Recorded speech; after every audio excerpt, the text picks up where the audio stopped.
ଯେତେବେଳେ ମାନ୍ୟବର ସୁପ୍ରିମକୋର୍ଟ को निर्देश पर पॉल्यूशन जांच को कड़ाकड़ी करागला सेतेबेले देखागला किसी मान लोकंकर अभियोग आसिला जे आज्ञा आम गाड़ीर पॉल्यूशन थाई कि हमको जांच होची बा केमिति जानिबा चिन्हित करवा तेणु ताकू मान्यवर परिवहन मंत्री को निर्देश रे एक निष्पत्ति नियागला जे जो गाड़ी प्रदूषण जांच रे सफल रूपे परीक्षण कला परे जदि सफल रूपे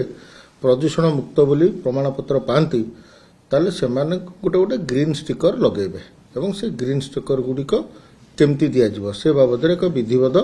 एसओपी मार्गदर्शिका परिवहन आयुक्तों द्वारा जारी कराई से जे जो गाड़ी गुड़िक 10 तारिख ठारू जो माने पॉल्यूशन जांच करेबे से माने से जांच केन्द्र रे तांकर पॉल्यूशन सर्टिफिकेट पाइबे आउ जो माने 9 तारिख सुधा करिथिबे से माने संपृक्त आंचलिक परिवहन कार्यालय रु पाइबे किंतु ग्रीन स्टिकर न रहिबा